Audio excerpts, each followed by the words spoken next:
Je m'appelle Charlotte et je pense que les plus belles découvertes se font au bout de la rue. Ce que j'aime, c'est découvrir notre beau pays avec des personnes exceptionnelles et souvent insolites. Alors, je vous emmène avec moi. Cette semaine, c'est à la campagne que je vous retrouve. Nous sommes dans les Yvelines, au sud-ouest de Paris, à Rambouillet. Je vous propose une découverte de la Bergerie nationale. J'ai rendez-vous avec Julien pour découvrir ce lieu unique au monde, unique parce qu'on y conserve une race de moutons depuis 1786, le Mérinos. Et notre visite commence dans le corps de ferme historique de cette bergerie.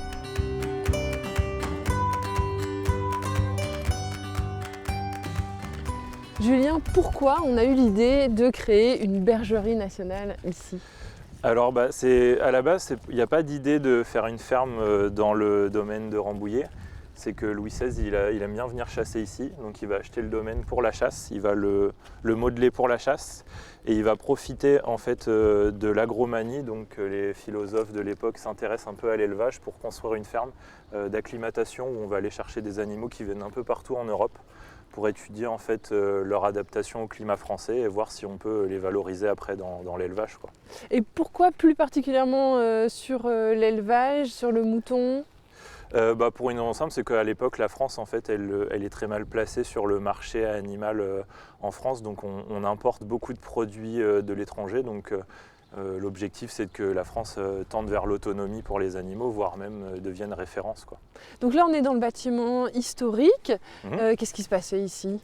Ici, c'était la zone où on élevait les animaux, en fait. Donc, il y avait quelques vaches qu'on avait été chercher en Suisse, il y avait des buffles d'Italie, des chèvres angora qu'on avait été chercher en Turquie, quelques chevaux de trait aussi. La basse-cour, elle était plutôt à l'extérieur.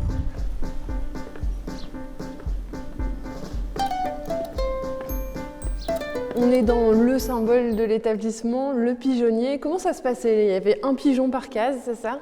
Alors en réalité, on pouvait en mettre jusqu'à 2 en fait. L'idée c'est que c'était ces petits boulins, donc c'est le nom qu'on donne au nid des pigeons.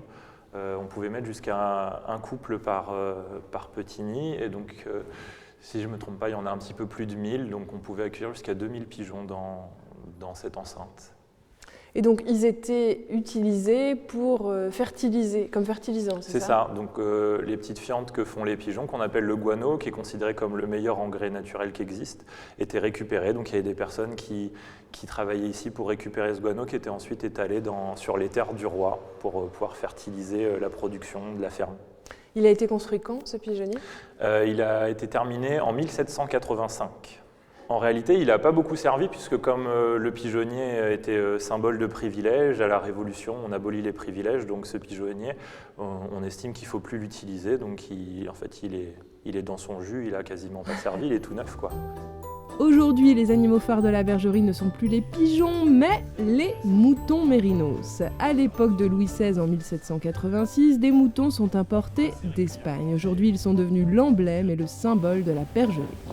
On en achète quand même quasiment 400 à l'Espagne. L'idée, c'est d'avoir un troupeau qui va permettre de faire du croisement avec les races locales à l'époque. Là, on arrive sous Napoléon. Napoléon a un projet, c'est d'habiller ses soldats pour partir dans les pays de l'Est et aussi de pouvoir faire en sorte que la France puisse se mettre à la hauteur de l'Angleterre sur le marché de la laine au niveau de l'Europe. Et donc là, il y a un projet, c'est que ce mérinos qu'on va chercher en Espagne sous Louis XVI, on va essayer de le sélectionner pour garder les plus beaux individus et créer la race mérinos de Rambouillet. Donc à la base, c'est une mission un peu utopique finalement qui va réussir à voir le jour assez rapidement. Le mérinos de Rambouillet, il a une grande reconnaissance au niveau mondial puisque une grande majorité des mérinos présents, notamment dans l'hémisphère sud, en Australie, en Nouvelle-Zélande, en Argentine, ont un lien de parenté avec le mérinos de Rambouillet. Alors ces caractéristiques principales qui font que c'est un mérinos et qu'on ne peut pas le confondre avec un autre, c'est quoi ? Alors déjà, la première chose, c'est les cornes. Ce n'est pas le seul signe, mais un des signes de vieillesse sur le mérinos, c'est notamment la taille de ses cornes. Deuxième principe, c'est qu'il faut qu'il y ait plus de 90% du corps recouvert de laine. Donc c'est pour ça qu'il y en a certains qui ont de la laine plein les yeux. Troisième caractéristique, c'est la densité de laine. Donc pour se donner une idée, sur un bélier comme celui-ci, on a environ 6 kg de laine quand on laisse pousser cette laine pendant 1 an. D'accord. Et aussi là, ce qu'on ne voit pas très bien, Ce qu'on pourra voir tout à l'heure sur des agneaux qui n'ont pas encore de laine, c'est que c'est des moutons à la peau plissée. Donc, qui dit plus de peau, dit plus de laine. Donc c'est pratique. Donc c'est plus pratique. J'imagine qu'on doit pouvoir voir des bébés aussi. Bien sûr. Alors, l'originalité de ce troupeau mérinos, c'est qu'il est dans un système qu'on appelle en reproduction consanguine contrôlée. C'est-à-dire que tous les individus sont de la même famille, puisque depuis leur arrivée en 1786, on n'a jamais été chercher de nouveaux individus ailleurs. Donc on a réussi à remettre en place un arbre généalogique du troupeau avec l'INRA qui nous aide pour faire ça. Et lors de la reproduction, on va choisir un bélier et on va lui trouver entre 8 et 12 brebis qui ont au moins 4 générations d'écart avec lui. Pour pas qu'il soit trop voilà. Et a consanguin, priori, quoi. avec ce système-là, il n'y a pas de problème de tare génétique, de malformation. D'accord. Donc l'idée, c'est qu'on puisse connaître l'origine exacte des petits qui vont naître. On connaît la mère, on connaît le père exactement, pour qu'on puisse l'intégrer sur l'arbre généalogique, pour qu'il puisse à son tour servir au maintien de la race pour les prochaines années. Il faut bien avouer qu'ils sont mignons, ces moutons mérinos. Un peu plus loin, on va rendre une visite aux brebis et aux agneaux, la future lignée des moutons de Rambouillet. Donc là, on voit déjà que c'est un petit bélier, on a les cornes qui sortent, et celui-ci, il est assez représentatif de la race parce que on a déjà la peau plissée au niveau du cou. Donc c'est ce qui symbolise le mérinos, comme on l'a dit tout à l'heure, mais c'est aussi ce qui fait qu'il est compliqué à tondre parce qu'il faut toujours faire en sorte de tendre la peau quand on va leur couper la laine, quoi. Et c'est des animaux qui se laissent faire, qui oui. Quel caractère? En fait, il y a une technique très simple chez les moutons, c'est le fait de le mettre sur un de ses gigots, et du coup là, il ne bouge plus. D'accord. Donc du coup, ça nous permet de manipuler les animaux, potentiellement de leur couper les ongles, parce qu'il faut penser à leur couper les ongles au moins 2 fois par an. Peut-être regarder aussi leur dentition pour voir si tout va bien, notamment sur les vieilles brebis, pour voir si c'est pas trop usé. Faire aussi peut-être des vaccins, des choses comme ça. Hein. Bon allez Loulou, je te remets. Hop. Allez va. Là, elles sont toutes avec leurs petits, c'est ça, hein? Oui, avec sa quantité de laine, c'est un animal qui vit assez mal dehors. Donc en fait, on profite que l'animal soit à l'intérieur pour que les petits naissent. Donc en fait, c'est ce qu'on appelle le désaisonnement, c'est-à-dire que les brebis et les mâles ne sont pas toute l'année ensemble. Et lorsqu'on les fait se rencontrer, les chaleurs se déclenchent naturellement chez la femelle. Donc là, la période de lutte, c'est le nom qu'on donne à la période de reproduction, elle a eu lieu au mois d'août.